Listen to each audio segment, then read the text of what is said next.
ni K47 report. Nizere ko mwakoze subscribe kugira ngo mujye mubona amakuru yacu ku gihe, nibuke no gukanda notification bell. Amakuru yacu tuyerekeje muri Repubulika ya Demokarasi ya Kongo. Turabwira ko umwaka ushize AFC M23 ifashe Goma. Rero uyu munsi tukaba tubazaniye ikiganiro cyihariye Corneille Nangaa yagiranye n'itangaza makuru mu gihe rero umwaka wose ushize uno mutwe ufashe Goma.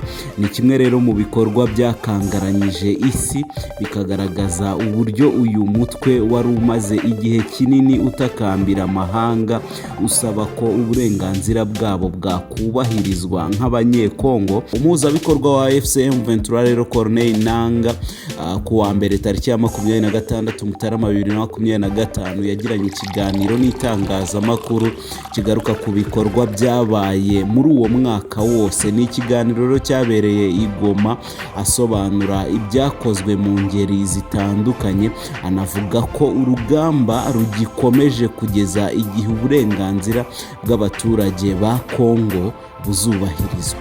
Mbere na mbere ndashaka wenda ko hirindwa kuyobya abantu cyangwa se ko ibintu bikomeza kugenda biyoberana. Twumvise ko ambasaderi w'u Rwanda i Washington yatanze itangazo binyuze mu ibaruwa avuga ku bufatanye bwa AFC M23 n'igihugu cy'u Rwanda. Yavuze ubufatanye cyangwa se wenda yavuze ihuzabikorwa mu by'umutekano. Hahise hakurikiraho ibijyanye no gusesengura nabi no kuyobya, yewe rero no kugoreka amagambo. Hari n'abavuze ko u Rwanda ngo rwiyemereye ko noneho rushyigikiye AFC M23. Twebwe rero turagira tuti mudusobanurire mu rurimi rwumvikana, ese gufatanya bisobanuye gushyigikirana cyangwa se gushyigikira? Oya. Ese dufashwa n'igihugu cy'u Rwanda cyangwa se dufatanya n'igihugu cy'u Rwanda cyangwa se dushyigikirwa n'igihugu cy'u Rwanda?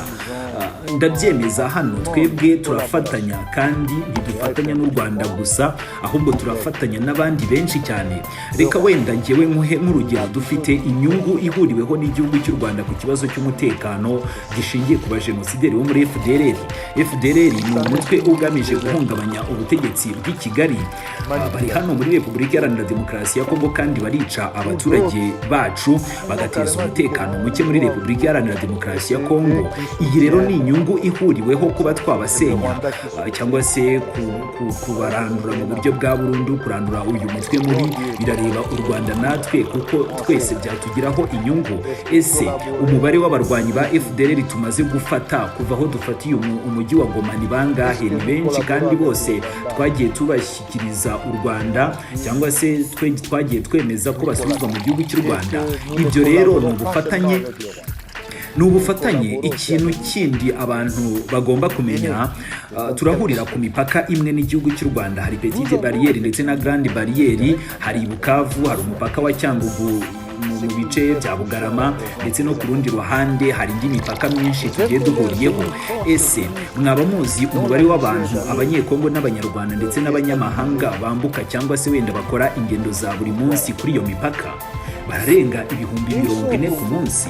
Ni umubare munini cyane, cyangwa se ni umubare uri ku kigero cyo hejuru. Ukuri rero nuko iyo mipaka yose hamwe abarenga 40,000 bose bagomba kwambuka. Ibyo rero bisobanuye iki?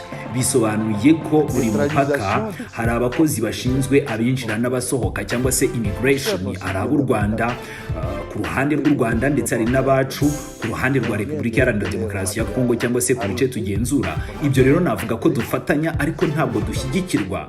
Si u Rwanda gusa, tujye no mu majyaruguru, i Bunagana, Ishasha, aho naho hari imipaka. Aho noneho duhuriyeho na Uganda cyo kimwe nk'uko n'ahandi tuhahuriye n'igihugu cy'u Rwanda. Aho naho turafatanya nabo kugira ngo tugere no muri za Goma n'ahandi. Umuntu wese, umunyamakuru, umucuruzi, uwo ari we wese ushaka kugera i Goma agomba kunyura i Kigali cyangwa se i Kampala. Ese ibyo ntibigomba kwitwa ubufatanye? Ni ubufatanye koko. Ndabyemeza ko hari ubufatanye rwose hagati yacu n'igihugu cy'u Rwanda, ndongera mbisubiremo. Ariko nanone turafatanya ku bijyanye n'iki? Ku bijyanye n'ibikorwa bitandukanye duhuriyeho kandi bishingiye ku nyungu zacu twembi. Bisobanuye ko u Rwanda dufatanyije ari umufatanyabikorwa ariko ntabwo rudushyigikiye, oya. Gufatanya ntibisobanuye gushyigikirwa. Turafatanya nibyo kuko ubuzima bw'abaturage burasaba ubufatanye bwo ku mipaka ndetse n'ibindi bitandukanye nagarutseho. Si u Rwanda gusa dufatanya, ahubwo dufatanya na Uganda. Ariko kuki bavuga ko Uganda itadushyigikiye? Ni ukubera ko yo nyine dufatanyije cyangwa se dufitanye ubufatanye cyo kimwe n'u Rwanda.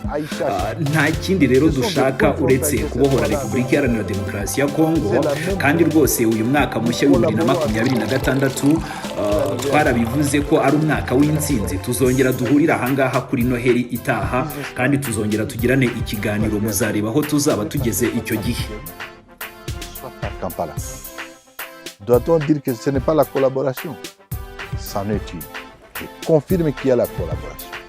Et c'est pour autant dire que non, parce qu'on collabore sur cette question, c'est le Rwanda qui est notre soutien. Non. Collaborer ne veut pas dire soutien. Collaborer, nous collaborons justement parce que pour la vie de la population, il y a cette collaboration frontalière qui doit être là. Non seulement avec le Rwanda, mais aussi avec l'Ouganda. Et pourquoi on ne dit pas que l'Ouganda nous soutient? Parce que nous avons aussi la collaboration avec eux. Pas grand-chose, sinon libérer les pays. 2026, nous avons dit c'est l'année de la victoire. Nous allons nous voir à Noël prochain, nous allons avoir l'interview et vous verrez où nous serons en ce moment.